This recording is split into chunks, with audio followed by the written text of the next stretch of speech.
Over this past week, I spent a good deal of time with Star Wars Outlaws, playing the main questline and completing it to 100% and exploring some of the side content and side quests it has on offer. And I set the game down this Friday to do this review feeling overall positive about the whole game. And sure, outside the controversy of Star Wars Outlaws, there are definitely some things that the game doesn't do particularly well, some things that felt a bit undercooked and probably needed a bit more time to develop, something that I want to talk a little bit about later in the video. But Outlaws also gets a lot of things right in the places it counts. Like with the world's cities and environments that Outlaws has on offer, they're highly detailed, lovingly handcrafted locations made by artists who clearly get the Star Wars aesthetic and architectural language, a breath of fresh air in an industry that's increasingly leaning towards soulless procedural generation to resolve big environments. And the artists have done such a phenomenal job of crafting sightlines and approaches with intention to properly cinematically frame each image and location in a way that feels like you're stepping through the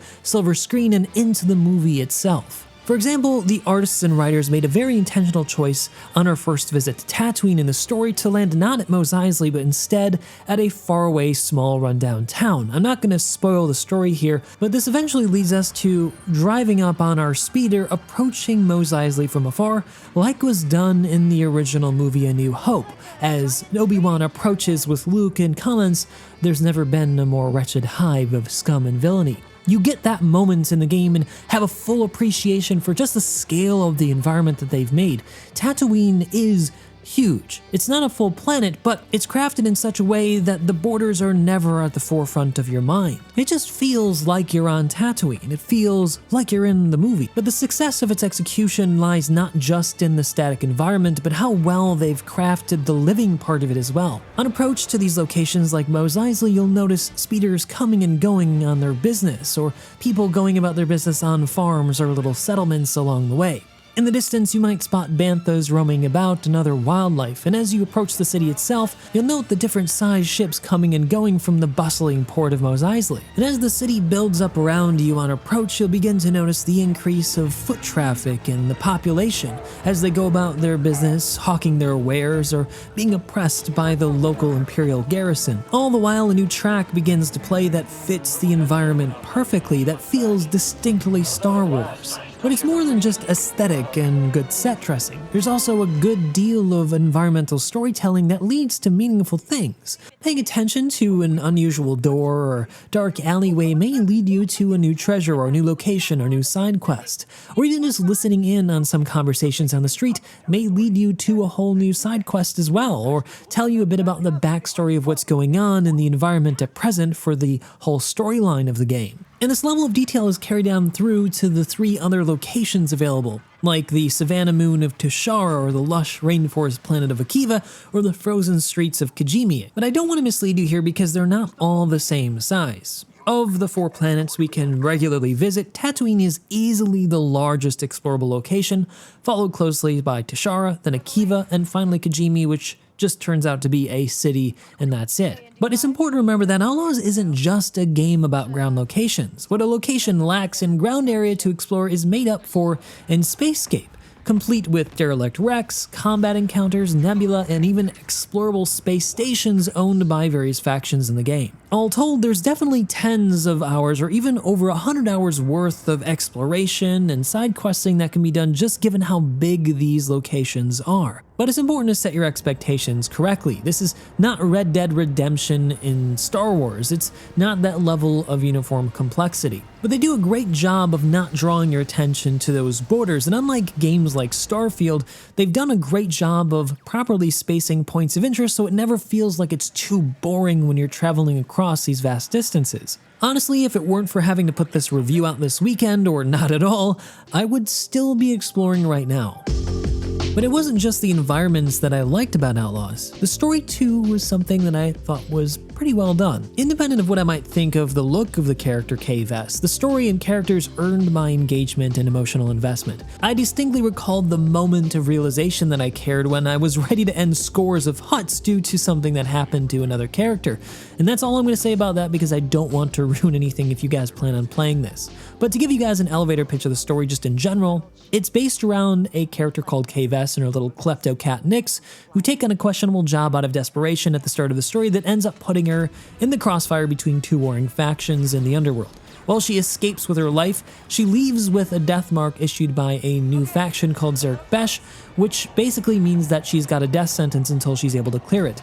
To be able to clear it, she needs to assemble a team and return to settle her debts with the person who gave her that death mark, all while she has to balance her relationships with the galaxy's biggest underworld players in order to get her out of this situation. And all of this is happening right between The Empire Strikes Back and Return of the Jedi, the most tumultuous time of the Star Wars story. And this offers a new perspective for Star Wars. It's coming from somebody who's an outlaw, somebody who's part of the underworld and not somebody who's chosen a side or wants to choose a side between the Imperials or Rebels.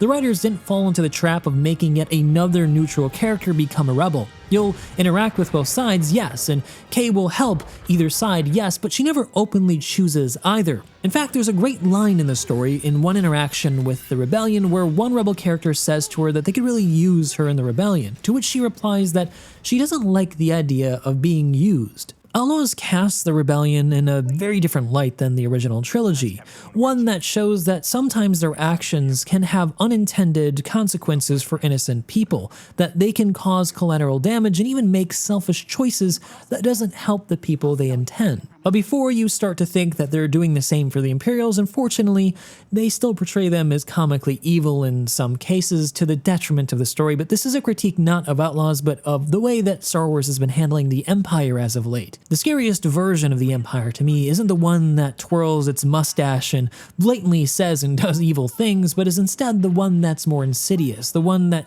seeps in and lures unsuspecting victims to slowly corrupt them over time and eventually have them performing evil actions where they think it's justified. That's what I love about Andor's portrayal of the Empire, and one that I want to see more of in games and shows. But it's not just the rebellion and the Empire that we get to learn more about. We also learn more about Jabba the Hutt's Hutt faction, Darth Maul's Crimson Dawn, now run by Emilia Clarke's Kira, who does make an appearance at several points in the story. Sorry if that's a little spoiler, but I promise it's not the only thing that's waiting for you. The Pike Syndicate, which we've seen from other shows and movies, and the Ashiga clan. The side stories have you playing them off each other as you vie for favor and real reward. It has you learning new things about how some of these syndicates prosper and progress in the background of the main trilogy. Generally speaking, if you like the Star Wars universe and you're interested in the background and lore, this is something that's probably going to interest you. But getting back to the story of Outlaws, it's really at the core of it a story about human connection. A thread common to a lot of good sci-fi storytelling, and one shared by my favorite recent Star Wars series, Jedi Fallen Order. Kay, as it so turns out, is a conflicted character, one with a tragic backstory that's revealed in pieces as you progress through the story and comes to a head near the story's crescendo. It informs her desire to find connection and meaning in life as she feels it isn't going anywhere, a condition that's altogether very human and relatable. While Kay already has an unbreakable bond with her little pet Nyx at the start of the story, she finds new and unlikely friends from unlikely places. My favorite standout has got to be ND5, the former Separatist commando droid with a personality. The story does a really good job of creating a bond between these characters that makes you really start to care about ND5 and the outcome of the story, and it becomes more and more center to the ending as you approach it. But not all of the story is perfect, and there were definitely some moments where execution didn't quite hit right. Kay's voice actor, for example, didn't express confidence sometimes when I thought she should given her background. And the story was sometimes really let down by some technical issue that was completely independent of the story's writing, such as with the facial animations, which sometimes didn't match up with what the character was saying or felt far too stiff and emotionless for the scene. This wasn't true for every single scene though, it was only for a select few, which made me think that they had some scenes done pre-recorded and some that were done in-engine, and it was those in-engine ones that didn't quite work. There were also some issues with depth of field that put characters out of focus, making them feel blurry and like the model wasn't as well done, even though the models are pretty well detailed. I wish that Ubisoft would have given the development teams a bit more time to polish this stuff up before release. Looking at the combat of Star Wars Outlaws, it's a bit of a mixed bag, and your perspective will likely change depending on the way you prefer approaching it.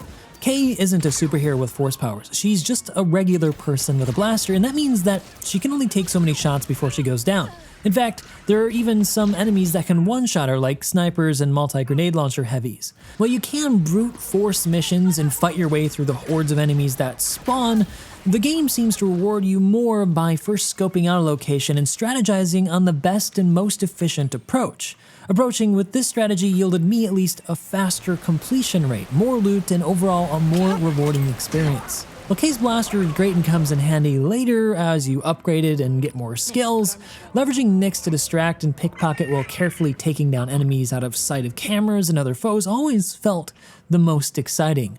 This made the otherwise mundane lockpicking mechanic all the more thrilling, knowing that I could be discovered at any time given that it happens in real time, unlike some other games. The same is true for the slicing mechanic, which turns out to be a lot more fun than the picking one because it involves a kind of Wordle mechanic that you need to solve in a short time and in a limited amount of guesses before an alarm is set off.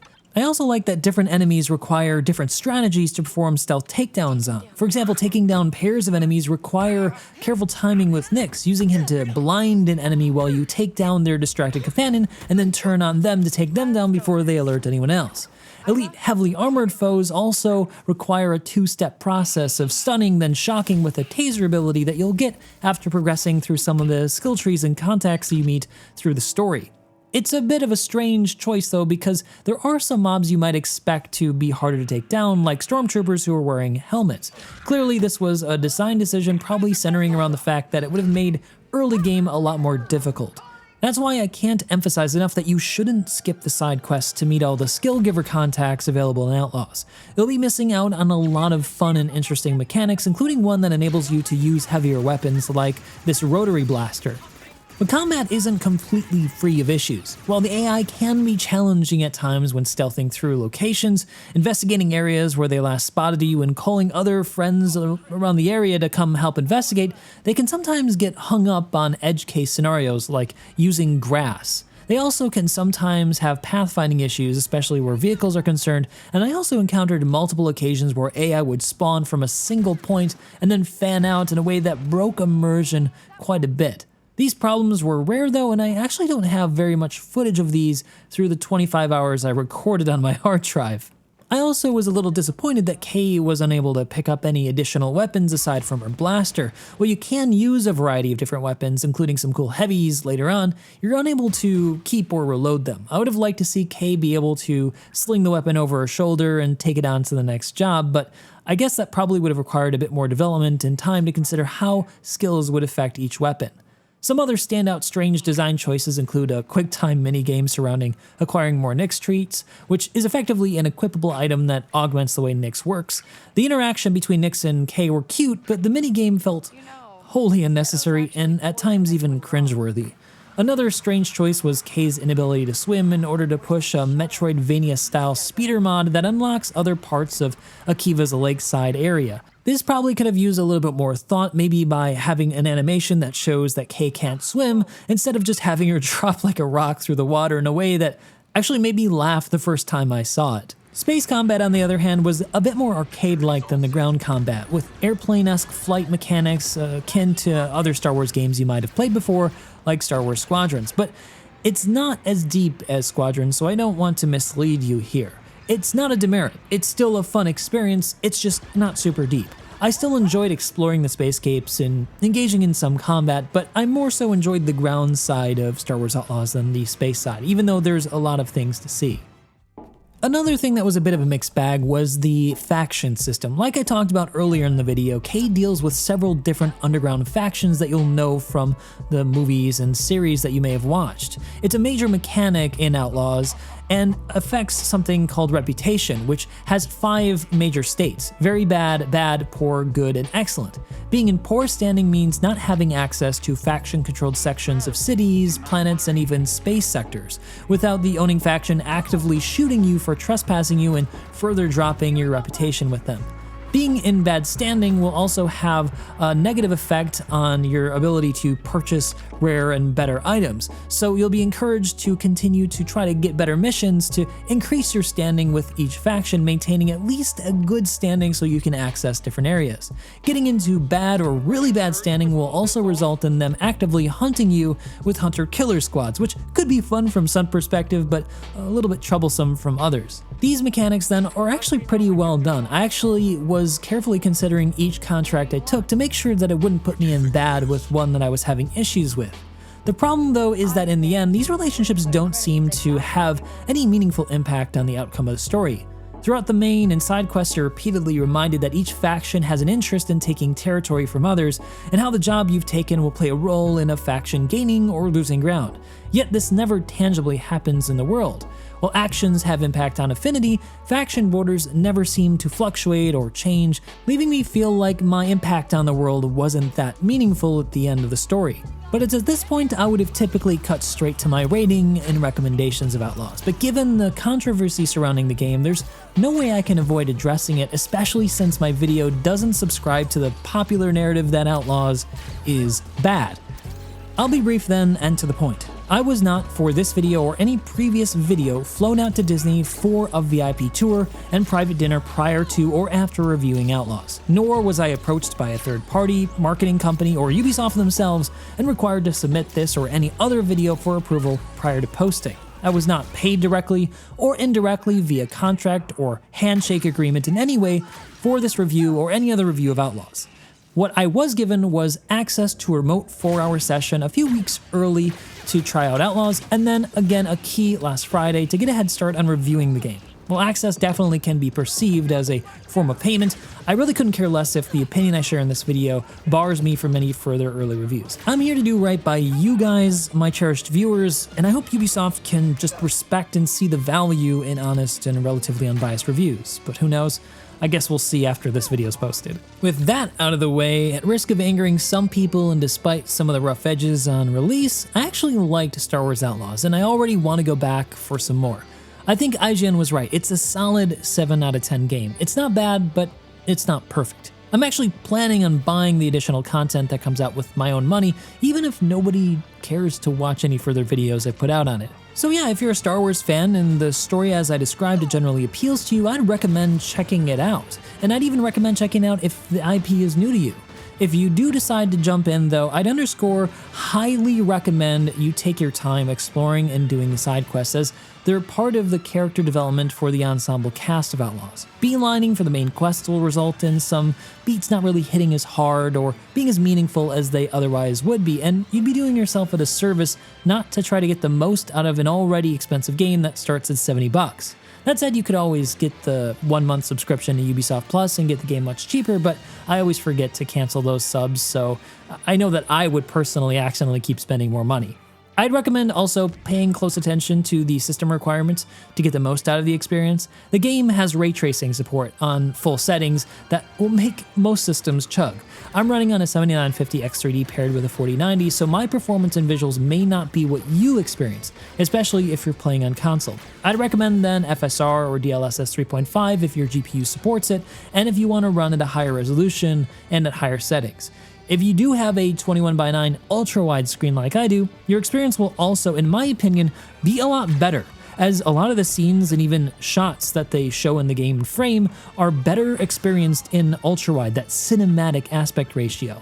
So yeah, it's a great showing by Ubisoft and Massive Entertainment, but it's not perfect. While it could have used a little bit extra time in the oven, they still delivered a solid Star Wars experience. I look forward then to the upcoming DLC content they have planned and the new stories that they want to tell in this universe. I'm only just a little bit surprised and disappointed that they decided against using the likeness of Kay's voice actor as they did with Cal Kestis in Fallen Order and Katie Sackhoff's Bo-Katan. It rules out easily doing any kind of cameo of her in live action in future work. So I hope that helps you decide, and if it did, let me know down in the comment section below. What are you guys thinking of Outlaws? Are you like me and are bucking the trend of the popular narrative that it's a bad game? Whatever it is, I want to know, and I hope to see you guys in the next one.